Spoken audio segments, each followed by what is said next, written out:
नमस्कार मंडळी. तर आज आपण बघणार आहोत आपल्या रोज जेवणातील पावडरी. तर आपण रोज जेवणामध्ये वापरतो तर धणे पावडर, जिरे पावडर, धने जिरे मिक्स पावडर, छान असे पावडर तयार झाले आहेत. तर तुम्ही हा व्हिडिओ स्किप न करता पूर्ण बघा, तुमच्या नक्कीच उपयोगी होईल. चला तर मग सुरुवात करूया.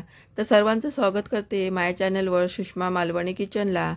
तर इथे बघू शकता मी धणे घेतले आणि जिरे घेतले आहेत. तर धणे हे 300 ग्रॅम आहेत म्हणजे 4 वाट्या होतील आणि जिरे हे 200 ग्रॅम आहेत म्हणजे 2 वाट्या होतील. सर्व हे व्यवस्थित मी साफ करून घेतले. आतमध्ये काड्या असतील तर सर्व हे मी काढून घेतले. त्यानंतर गॅसवर मी इकडे कढई ठेवले, आपण भाजून घेऊया. तर पहिला आपण धणे आणि जिरे मिक्स पावडर बनवते. त्यासाठी मी 2 वाट्या धणे घेणार. चांगल्याशा पूर्ण भरून घेतल्या मी ते वाट्या, बघू शकता तुम्ही. तर कढई चांगली गरम झाली की गॅस मिडियम ठेवायचा आणि मिडियम गॅसवर 5 मिनटं भाजून घ्यायचं. जास्त मी खरपूस नाही करणार, थोडंसं कुरकुरीत होतात ना तोपर्यंत मी भाजून घेणार. सतत असं हलवत राहते कारण जळू नये, त्यासाठी सतत असं मिक्स करीत राहायचं. तर इथे बघू शकता 5 मिनटं चांगले असे मी कुरकुरीत करून घेतले.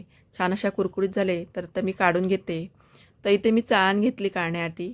तर तुम्ही अशा चाळणीमध्ये किंवा कॉटनच्या कपड्यामध्ये काढून घ्या, कारण ताटामध्ये काढलात तर त्या गरम आहेत, ओलसर होऊन त्याला पाणी सुटू शकतं. त्यामुळे मी अशा चाळणीमध्ये काढून घेते. त्यामुळे कशी त्याची वाफ निघून जाते आणि व्यवस्थित असे लवकर थंड होतात. तर आता आपण जिरे भाजूया. तर मी धणे 2 वाट्या घेतले आहेत, त्यासाठी मी जिरे 1 वाटी घेणार आहे. तर गॅस मी मिडियमच ठेवला आहे. मिडियमच गॅसवर सर्व हे भाजून घेणार.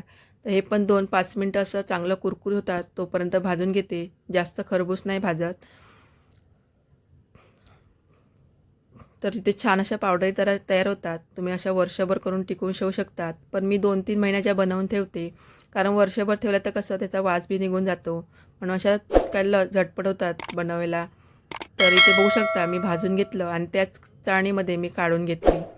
तर थंड करण्यासाठी ठेवलं आहे. थंड होतात तोपर्यंत आपण जिरे पावडर बनवूया, फक्त जिरे पावडर. त्यासाठी मी 1 वाटी जिरे घेतलं. तुम्ही ज्या किती प्रमाणात बनवणार त्या प्रमाणात तुम्ही जिरे घेऊ शकतात. तर मी 1 वाटीच्या प्रमाणात बनवून ठेवते. आता हे चांगलं असं खरबूज भाजून घ्यायचं, थोडंसं लालसर होईपर्यंत. चांगला असा वास सुटतो. तर इथे बघू शकता गॅस मी मिडियम ठेवला आहे आणि सतत असं मिक्स करीत आपण भाजून घ्यायचं. तर इथे चांगलं असं 5-7 मिनटं मी चांगलं असं खरबूज असं भाजून घेतले. आता ते मी काढून घेते. तर त्याच चाळणीमध्ये मी काढून घेते. तर सांगितल्याप्रमाणे चाळणीमध्ये अशा काढून घेते, त्यामुळे कशी वाफ निघून जाईल आणि थंड होईल. त्यानंतर आपण धणे पावडर बनवूया, फक्त धणे पावडर. त्यासाठी मी 2 वाट्या धणे घेणार.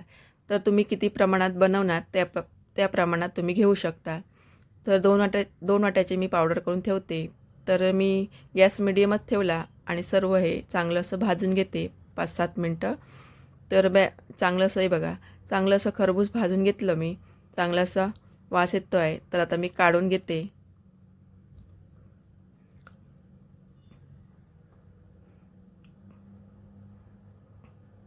तर इथे बघू शकता मी चाळणीमध्येच काढून घेते.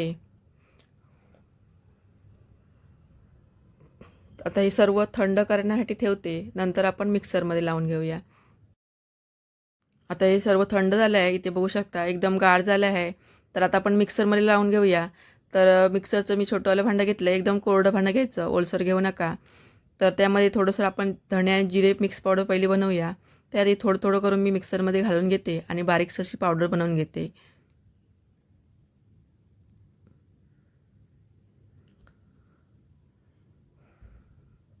तर तुम्ही ते बघू शकता छान अशी पावडर तयार झाली आहे. एकदम बारीकसर लागली आहे. तर याला चाळायची काही गरज नाही आहे, आपण अशीच ठेवायची.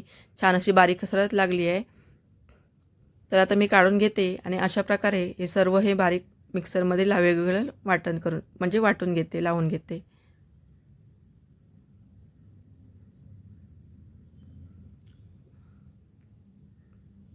तर छान असा सुगंध सुटला आहे धणे आणि जिरे मिक्स पावडरचा.